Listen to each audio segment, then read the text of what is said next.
All right, everybody, welcome to Math with Grace. Today we're going to be going through Pre-Calculus, Unit 8, Section 1, pages 19 through 32. The next part of Section 1 that we're going to be looking at starts on page 19, and it's titled The Ellipse.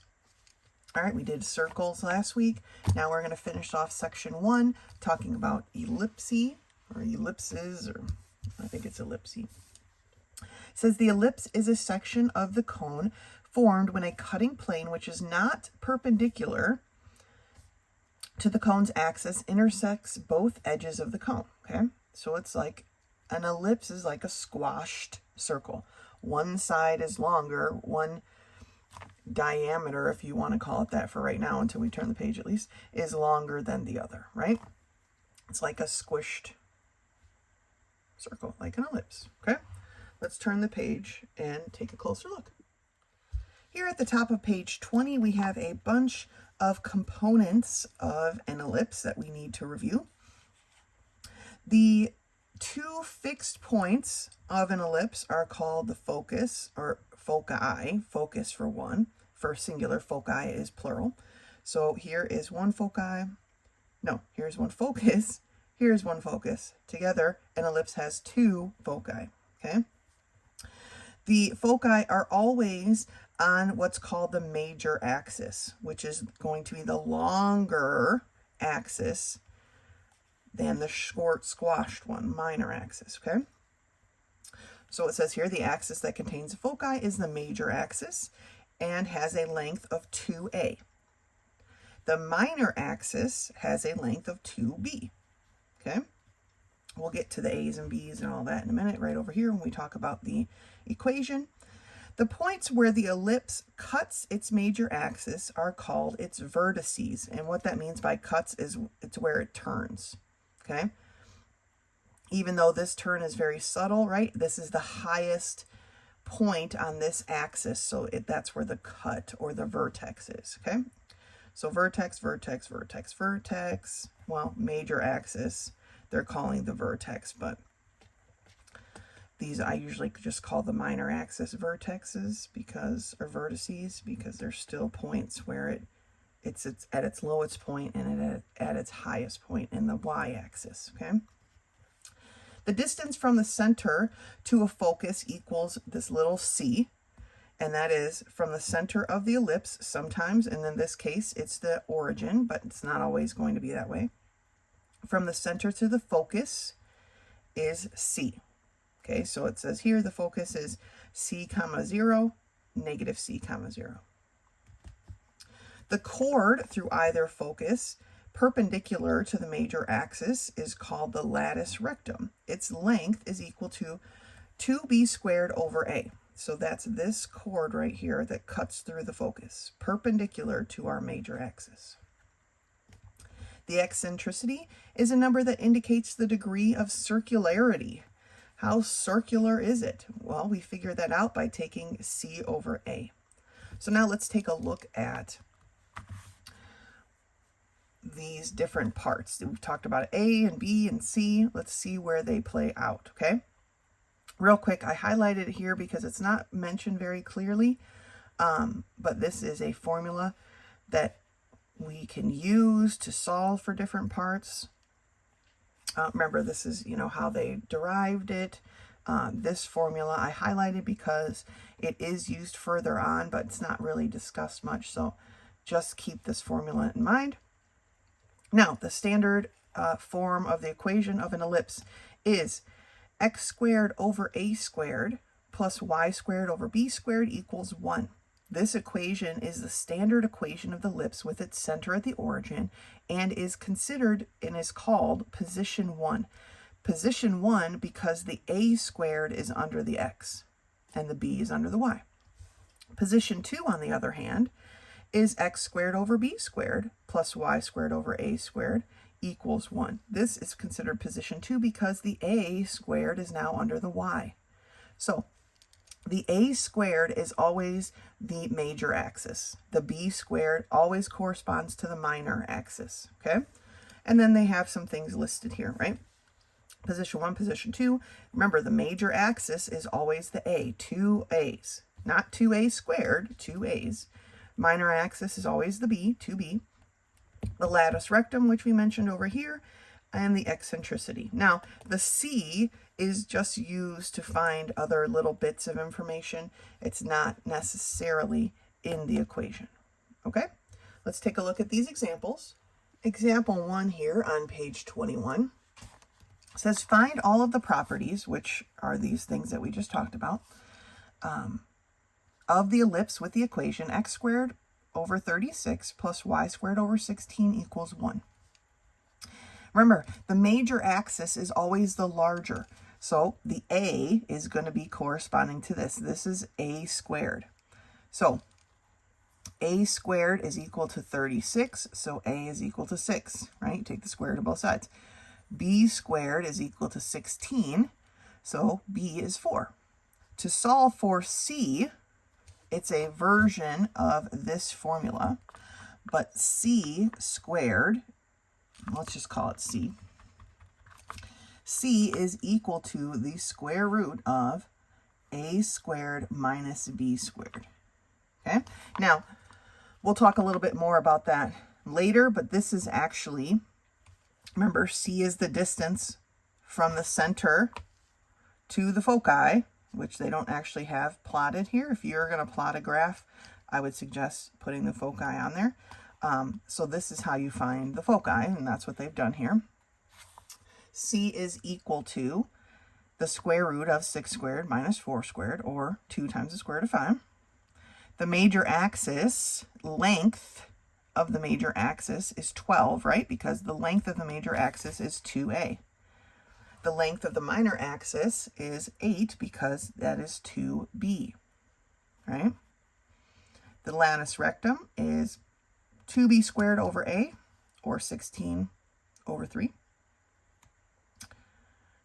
which they've reduced, of course. And then they solve for the eccentricity, which is C over A, 2 times the square root of 5 over 6.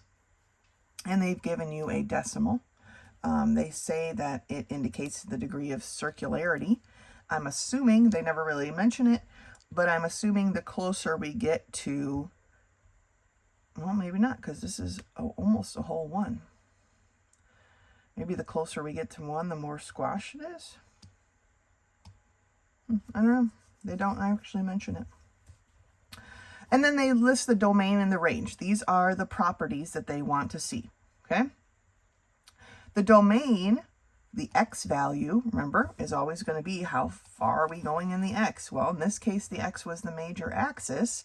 And so, because our A was 6, we went 6 points to the right and 6 points to the left. Because our B is 4, we go 4 points up and 4 points down. That is how you graph this equation. Okay, you don't have to solve for points or anything. The center is at the origin. The major axis is the x, and so it's in position 1. And so you go 6 points right, 6 points left. Those are your vertices, right? Then you go 4 points up and 4 points down. Those are your minor axis vertices, and then you just make your circle. Okay? Find the properties of this ellipse. Equation or example 2. X squared over 25 plus y squared over 169 equals 1. This is position 2, right? Because the larger number is under the y. But a squared is 169. Remember, it's always, a is always with the largest. B squared equals 25. So A is equal to 13 and B is equal to 5. So C is equal to 12. It says here that the major axis is 26, which is 2A. The minor axis is 10, which is 2B. The latus rectum, the eccentricity, and then they solve for the domain. Again, domain is always the x values. Okay, and then the range is always the y values. All right, let's turn the page. Now at the top of page 22, rather than a let's review section like they always seem to have, they've got some information here. They don't really do any example. I mean, a quick example here. but it's important information, so we're going to have to go through it. The major axis will have the largest value. That's what we've already been talking about. And here is our position 1 and position 2. Okay. If the equation is not written in these forms, then it must be changed to correspond to the general form. So for the example, x squared plus 4y squared equals 4, we must divide by 4. We need this number here to be a 1. Okay? This number has to be a 1. So whatever this number is what you divide by. You divide every term by. And when we divide every term by 4, okay, it becomes x squared over 4 plus y squared over 1, because the 4's cancel, equals 1. And now this is in the proper form, and it shows us that we are in position 1, because the 4's under the x is the largest number. Okay? When putting an equation in standard form, it is not always possible to have a whole number in the denominator. For this example, 16x squared plus 4y squared equals 4. You're still dividing by 4 because we need this number equals 1. That is the form.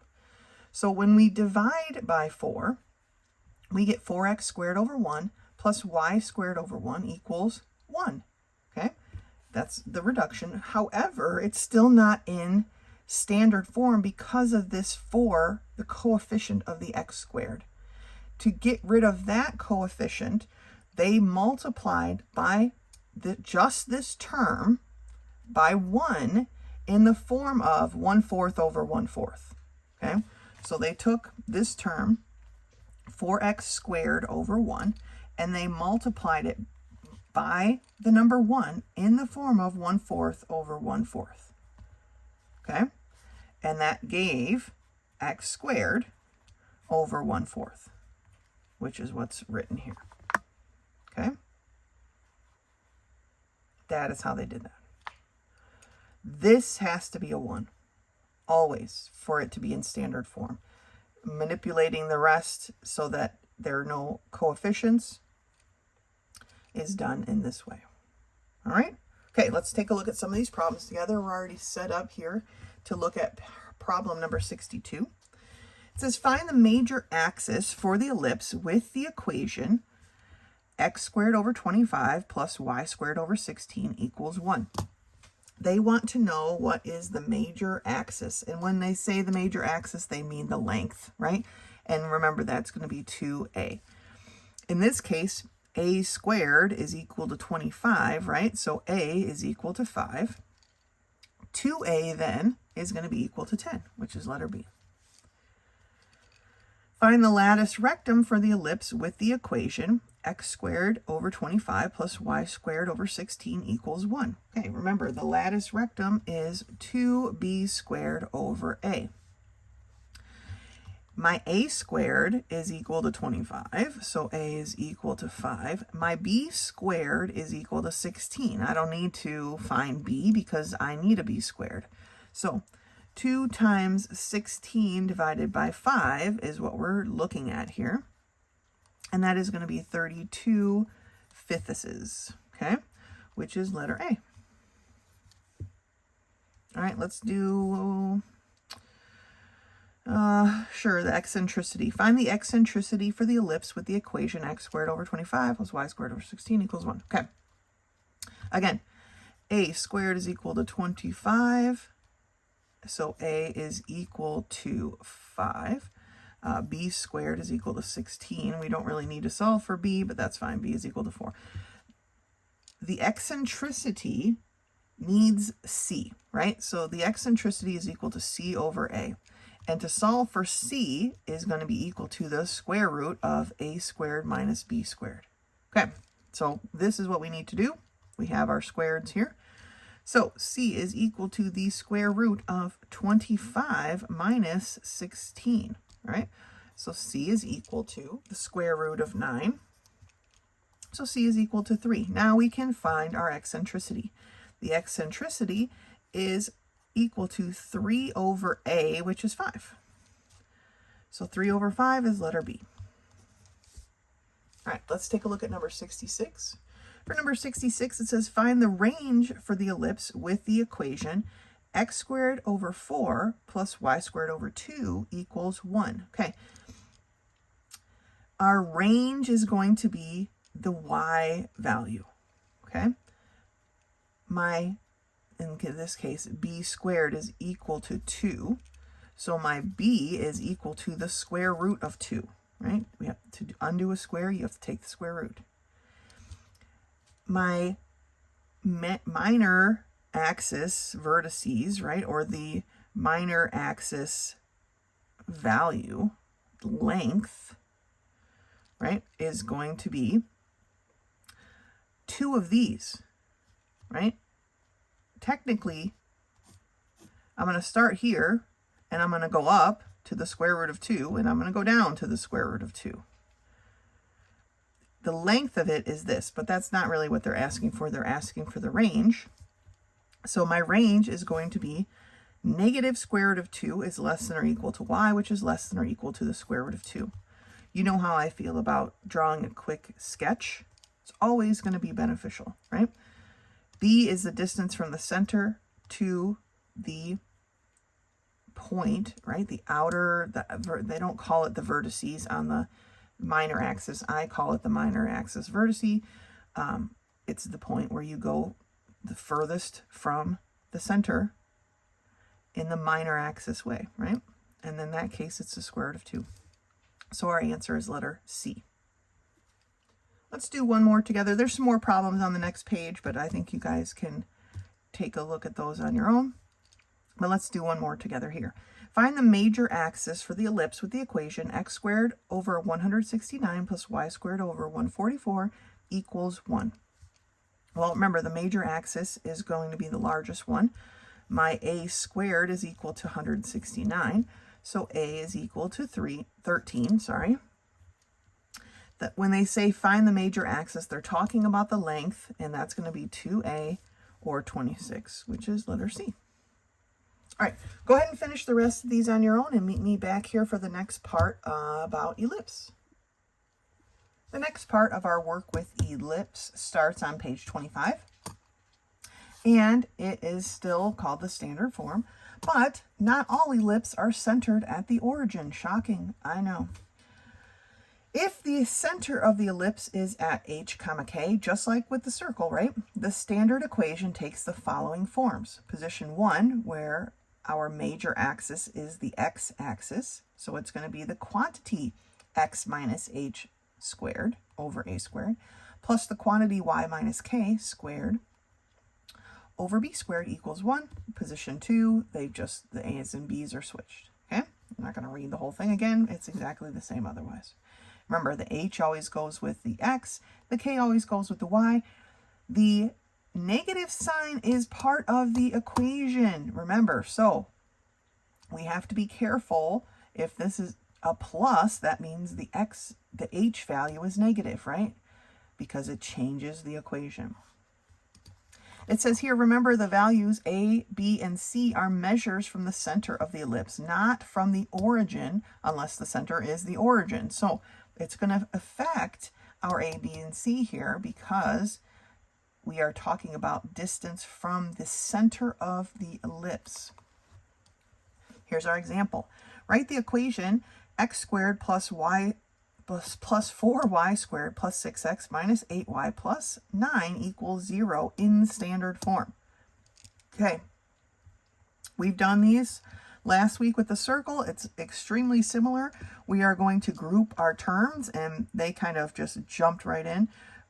So we're going to regroup our terms. So x squared plus 6y, leave a space, plus 4y squared minus 8y, leave a space, equals negative 9, right? We got to push that 9 to the other side and subtract it from both sides. Then we have to complete the square. Before you can complete the square with this y's, you have to factor out the 4. Remember, the square term needs to have a coefficient of 1 before you can complete the square. It doesn't work otherwise.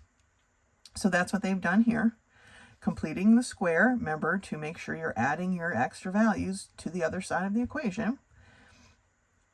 And then they have this, but this is still not standard form because this is not a 1.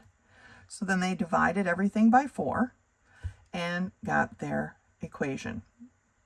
The x plus 3, the quantity squared, over 4 plus y minus 1, the quantity squared, over 1 equals 1. Remember, this has to be a 1 to be in standard form. And this has to not have a coefficient, but that one wasn't an issue here. All right, so that's writing it in standard form. Let's turn the page. Well, it looks like that was it, thrown right into the homework problem. So let's take a look at number 74. Find the center of the ellipse with the equation x minus 2, the quantity squared over 4, plus y minus 3, the quantity squared over 1 equals 1. Remember, these negatives are part of the equation, so my center is going to be at 2, 3, which is letter A. Find the major axis for the ellipse with the equation x minus 2, the quantity squared over 4, plus y minus 3, the quantity squared over 1 equals 1. Okay. This is the same thing, right? Our center is still at 2, 3. And it's important because, well, I guess not so much here. They just want to know the length of the major axis. Our a squared, I guess I should read the directions, right, is 4. So a is equal to 2. So 2a is equal to 4, which is b. I guess the center didn't matter too much. Let's see if there's one where it does matter. Let's look down here at problem number 79. Find the domain for the equation, or for the ellipse, sorry, with the equation x minus 2, the quantity squared over 4, plus y minus 3, the quantity squared over 1 equals 1. Okay. Our center this time, well, it's the same, right? It's still at 2, 3. Now, the domain is the x value, right? We know that a is equal to 2 because we did that already up here. So, looking at our x value, we're going to go 2 points, and I'm just going to throw down a quick graph, right? 1, 2, 3 is here. To graph this, we would go 2 points to the right and 2 points to the left. So this is our domain here. So our domain is at 0 is less than or equal to x, which is less than or equal to 4. That is the domain. It's based on the center, not just on the a. Okay, so this time it's letter B. Looking over here, problem number 85. Find the center of the ellipse with the equation 4x squared plus y squared minus 8x plus 4y minus 8 equals 0. Okay, we've got to complete the square so we can get this in standard form. I'm going to start over here. 4x squared minus 8x, leaving a space, plus y squared plus 4y, leaving a space, equals a positive 8. Okay, I have to factor the 4 out of here. So 4x squared minus 2x, leaving my space, plus y squared plus 4y, leaving my space, equals 8. All right.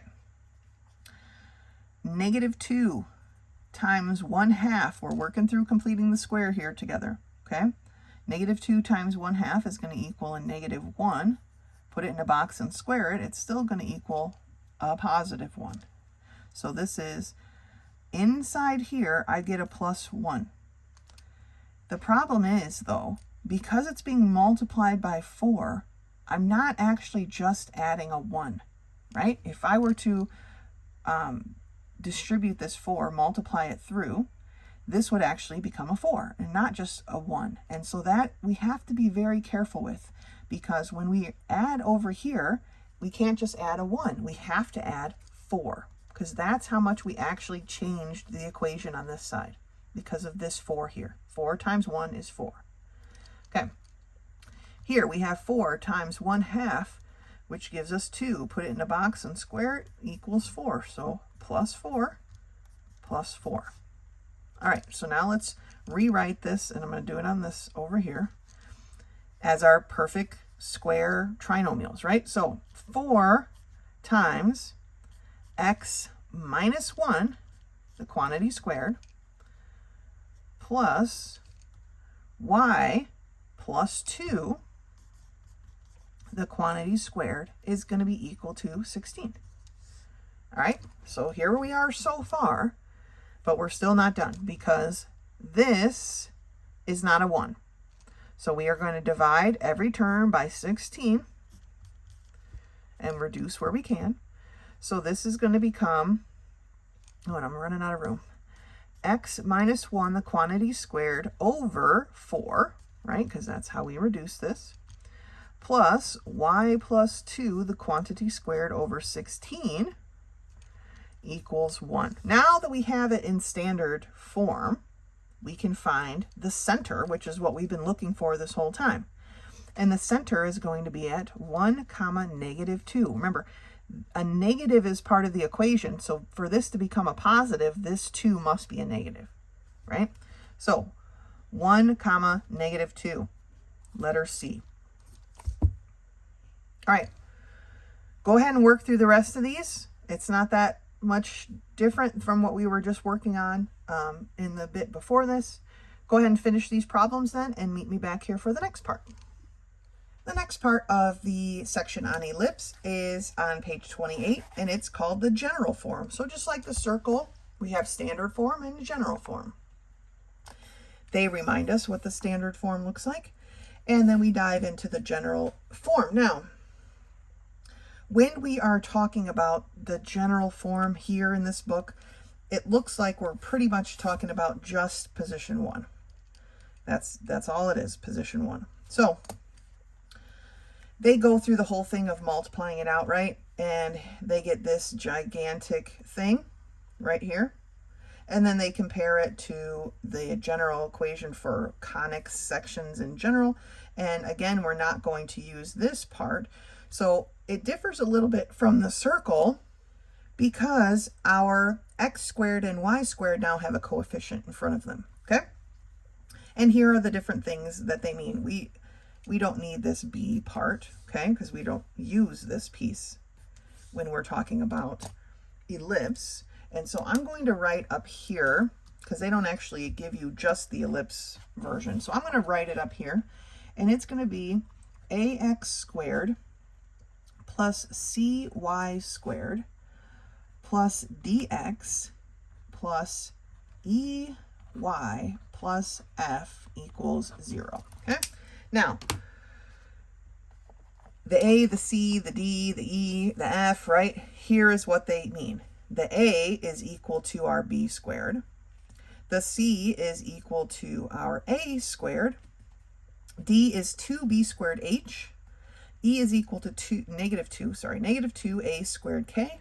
And f is a squared k squared plus b squared h squared minus a squared b squared. Okay. Wow. So somewhat similar to the circle, but we definitely have more things happening, right? Let's take a look at what they want us to do in these types of problems. So find all the properties of the ellipse with the equation 5x squared plus 9y squared minus 80x plus 54y plus 221 equals 0. Completing the square, we have to pull off the coefficients of our x squared and our y squared, like factor them out. So you factored it out of the x squared and the x value. In this one, you factored out of the y squared and the y value. Here's my y right here, okay? To complete the square. When they completed the square, right, they have, they don't make it super clear, but because they got too many equal signs, right? Basically, this big mess here equals 180. And then they divide both sides by 180, and they rewrite these with the perfect square binomials, and they get this, okay? So now we can figure out all the information that we need. It's in position 1 because the larger number is under our x, right? The center is at positive 8, negative 3. A is equal to 6, which is the square root of this. B is equal to 5, or 2 times the square root of 5, which is the square root of 20. Therefore, C is equal to 4. Remember, c is equal to the square root of a squared minus b squared, okay? Important thing to remember. The major axis is 2a, so 2 times 6 is 12. The minor axis is 2b, so 2 times the square root of 5 is 4 times the square root of 5. The latus rectum is 2b squareds, so 2 times 20 over a, which is 6. They reduced it. E is equal to c over a, so c was 4, a is 6, that reduces to 2/3. And then the domain and the range are found. Now, keep in mind our center, right? Our center is at 8, -3. So when I am moving 6 points from that, I am going 6 points to the right, which would be at point 14 then, and 6 points to the left, which would be at 2. So you're going to add 6 to 8, and you're going to subtract 6 from 8. Same thing for our range, okay? Except this time, unfortunately, it has a square root in it. So it's going to be -3 plus 2 times the square root of 5, and -3 minus 2 times the square root of 5. Right? So that's the easy way to find our domain and range without having to plot it. But if plotting it helps you see the information, then go ahead and do that. Right? All right, one more example here at the top of page 29. Write x minus 2, the quantity squared over 6, plus y plus 2, the quantity squared over 8, equal to 1 in general conic form. Okay, here we're going to change this to general form, right? Here we went from general to standard to find our information. Here we're going from standard to general. We have fractions, right? So we have to have we have to find our lowest common multiple. We start with the largest number, which is this 8. 6 does not go into 8, so we double it, which would be 16. 6 doesn't go into 16, so we triple it, which would be 24. Now, 6 goes into 24, but for some reason, they multiply by 48, which seems a little excessive to me because you could have just multiplied it by 24. So we're going to do that right here next to it, because all of these terms, all of these coefficients have a term in common that can be reduced. So I'm not sure why they multiplied it by 48.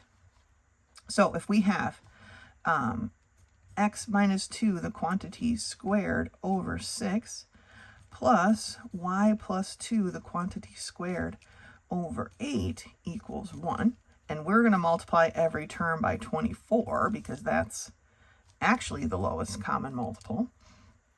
We're going to get 4 times x minus 2, the quantity squared, plus 3 times y plus 2, the quantity squared, equals 24.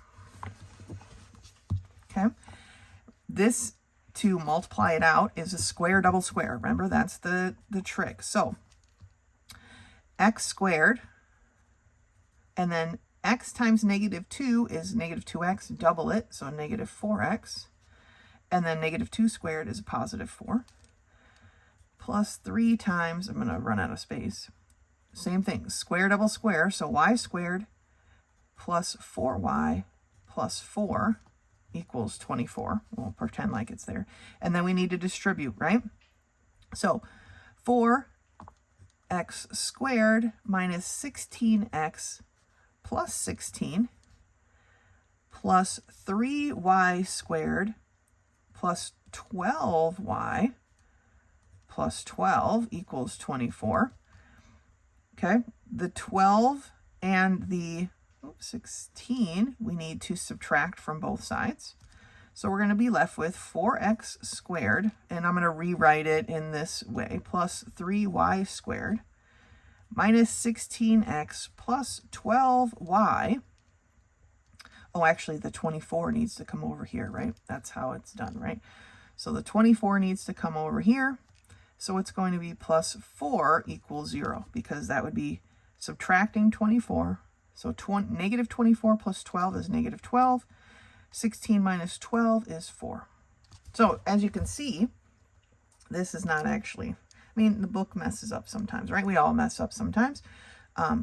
So if you are changing this from general to, or sorry, standard to general, choose the lowest common multiple. In this case would have been 24, because all of these terms could have been divided by 2, and then you'd have this answer, the proper answer.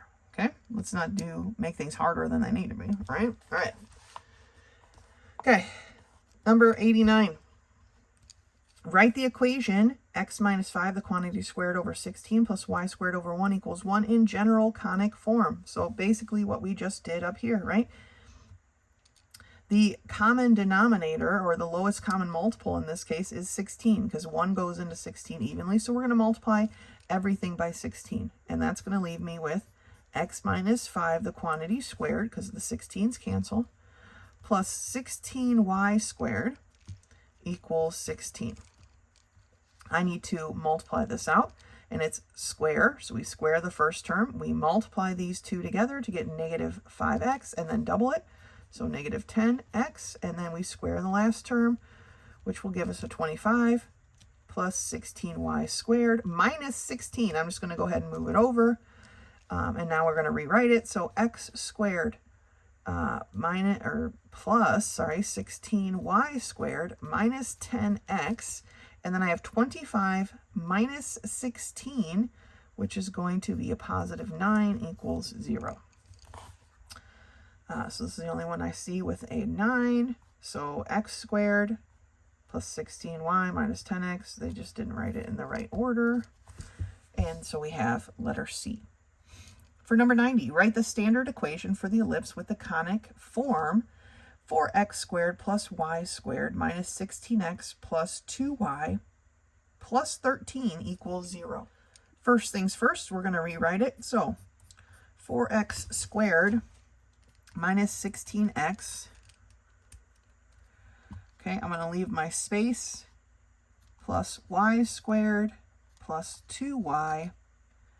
And then I'm going to move the 13 over, so equals negative 13.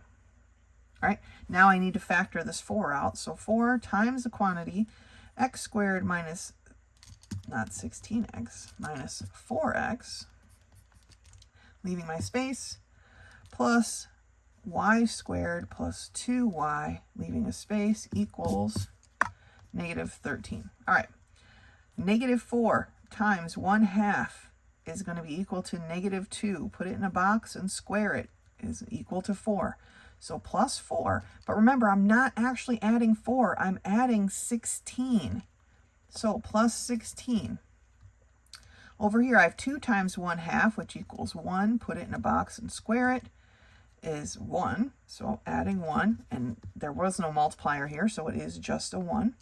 Now we rewrite this. So I have 4 times the quantity x minus 2 squared plus y plus 1 squared is going to be equal to 4.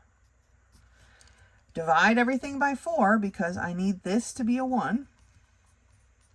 And I get x minus 2, the quantity squared, over 1 plus y plus 1, the quantity squared, over 4 is equal to 1. All right, so it looks like letter A is the correct answer. Letter A. All right. Here it says, find the center of the ellipse with the equation 9x squared plus 16y squared minus 144 equals 0. Okay, rewriting it real quick. 9x squared plus 16y squared equals 144. Now, we didn't even have to rewrite it, but I want to show you guys what's happening here, right? I only have the x squared terms, or not the x squared terms, the variable squared terms, right? I have an x squared, I have a y squared, I don't have a x or a y, so I'm not going to end up with a plus or minus anything. In this equation, regardless of what the actual equation is, or I'm not going to solve for it right now, the center, which is what they're asking for, is at 0, 0. There's nothing in this problem to translate this ellipse anywhere else. All right, let's turn the page and do a couple more together. 93 asks us to find the major axis for the ellipse with the equation x squared plus 16y squared minus 96y plus 128 equals 0. Okay, find the major axis. All right, to find the major axis, we need to know our a squared, right? So we need to write this in a different form. X squared is all by itself. It's already in the perfect form. So then we have this plus, I'm going to pull the 16 out of these y's, okay? So 16 times y squared minus 6y, I'm going to leave my space, plus, is going to be equal to negative 128, right? Okay. Again, the x squared is already in perfect form. I guess I don't want to write that right here. I'm going to take my negative 6, times it by 1/2, and get negative 3, put it in a box, and square it, which is going to give me 9. So plus 9. Now remember, I'm not just adding 9 because I have a 16 out here. So I have to add 16 plus 9, or sorry, not plus 9, times 9, which is 144. Okay? So now I have x squared plus 16 times y minus 3, the quantity squared, equals 144 minus 28, or minus 128, sorry, which is a 16. Now, to get it still, to find the major axis, I still need it in standard form. So we're going to divide all the bits by 16. So I end up with x squared over 16 plus y minus 3, the quantity squared, over 1 equals 1. Okay, so my major axis is my a squared is equal to 16, so a is equal to 4. So 2a, which is the length of the major axis, is b, 8. Phew, okay, a lot of work for not a super complicated question. Find the major axis for this ellipse with the equation 16x squared plus 25y squared minus 32x minus 100y minus 284 equals 0. Okay. Rewriting it. 16x squared minus 32x plus 25y squared minus 100y equals 284. Okay. We need to factor out our 16 from this group and a 25 from that group. So 16 times x squared minus 2x, leaving our space, plus 25 times y squared minus 4y, leaving our space, equals 284. Negative 2 times 1/2, we're completing the square, is equal to negative 1. Put it in a box and square it, it's equal to 1. So plus 1, but I'm actually adding 16. Negative 4 times 1/2 is equal to negative 2. Put it in a box and square it, is positive 4, so plus 4. But I'm not actually adding 4, I'm adding 100. Okay, I'm running out of space. So I have 16 times the quantity x minus 1, because that's what's in our box, squared, plus 25 times the quantity y minus 2 squared is equal to 384, 400. Okay, I have to divide everything by 400. We're looking for our major axis, so we've got to get this in standard form, right? So I have to divide everything by 400. So I have x, I guess I can make that a 1, and I was about to write a plus. X minus 1, the quantity squared, over 25, because 16 and over 400 reduces to 1 over 25, plus y minus 2, the quantity squared, over 16, because that's the same, equals 1. All right, so the major axis is this, is the x-axis. A squared is equal to 25, so a is equal to 5, so 2a is equal to 10. All right, letter B. Okay, go ahead and finish the rest of these on your own, and then meet me back here for the last part about our ellipse. So on page 31, There's a lot of interesting information up here about what ellipses are used for, because we're talking about ellipses applied, right? So there's a lot of information up there about what ellipses can be used for, so feel free to take a look at that. But let's take a look here at our examples of what they're looking at here. A bridge is to be constructed over a river that is 100 yards wide. An arch in the shape of the upper half of an ellipse will support the bridge. The center of the arch will be 20 yards above the river. Okay, so I have a 100-yard river. They're going to put an ellipse over it that is 20 yards tall, but it's half an ellipse, right? Write an equation to represent the arch used in building the bridge. Okay. The whole span of my river is 100. So from the center of my ellipse out is 50. That is my A. So A squared is going to be 50 squared. The distance from the center to the minor axis, right, to the edge of the minor axis, is 20. So that's 20 squared. Then they actually just squared them, right? So x squared over 2,500 plus y squared over 400 equals 1. That's the equation of the ellipse. All right.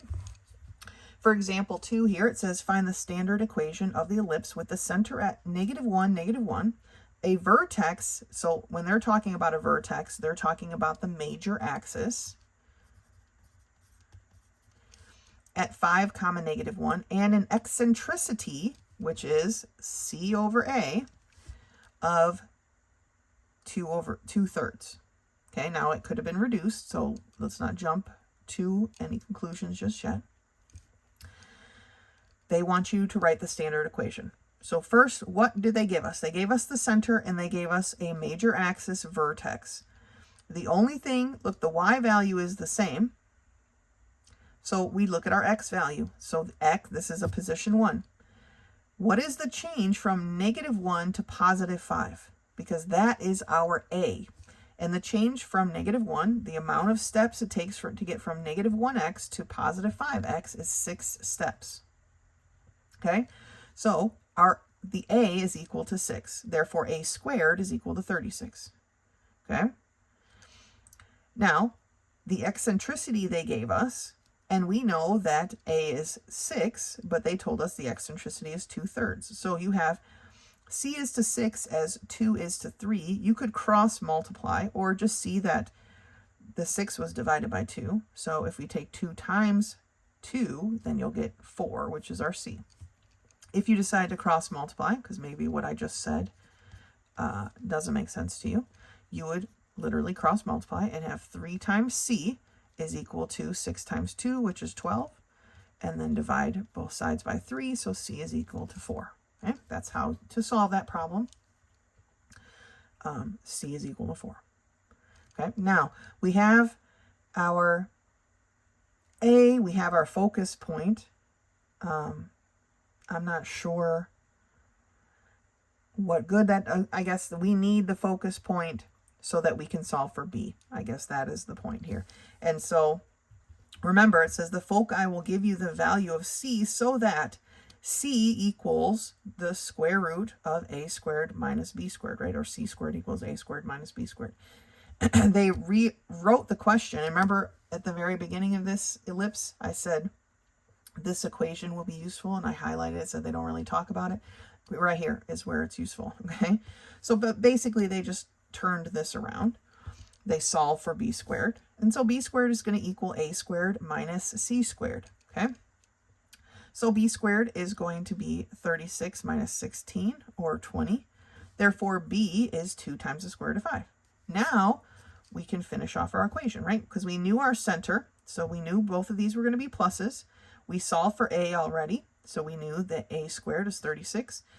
B is 2 times the square root of 5, but it's really not necessary because all we needed was the B squared, which is 20, and then it equals 1. So that's how we found the equation based on this information that they gave us. This is important, is, you know, something to remember, so I highlighted that for you. Let's turn the page and do some of these problems together. Taking a look here at problem number 98, it says write the standard equation for the ellipse with the center at the origin, foci at plus or minus 4, 0, and vertices at plus or minus 5, 0. So the fact that the vertices are the plus or minus the x value tells me this is in position 1. So it's definitely not this problem. Okay. And it's going to be either this one or this one, but don't be like, oh, just jump to a conclusion here. Remember, my foci is at plus or minus 4, 0, not my B, not the vertices of the minor axis. Okay, this is the foci. And so we need to use that formula. B squared is going to equal A squared minus C squared. Okay. Now, my A squared, or my A squared is 25, right? Because my A is 5, so my A squared is 25. My C squared, my C is 4, so my C squared is 16, so this is going to equal 9. Now, B squared is equal to 9. I don't need to solve for B because that's not what we're talking about, but that tells me that letter A is the correct choice. All right. Write the standard equation for the ellipse with center at the origin, focus at 5 plus or minus 5, 0, and eccentricity, which remember is C over A, at 5, 8. Now, because the C is 5, we already know that this is not manipulated, so A is definitely 8. So A squared is equal to 64. It is in this position 1 because remember the foci are always on the major axis. So if my x value is where we're planting our foci, then the x value is our major axis. So this is position 1. So it's either this one or this one, not this one. Okay, let's just reduce as we move along, right? We'll figure it out. Okay, now we need to, just like we did before, solve for our b squared. So b squared is going to equal a squared, which is 64, minus c squared. Remember, our c is 5, so c squared is 25. So b squared is equal to 39. Now, I don't need to find b again, but that tells me that our answer is letter C. All right. Okay, you go ahead and finish the rest of these on your own, and that is it for our section 1 altogether, but also our part on ellipses. But if you have any questions, like always, feel free to contact me. Otherwise, until next time.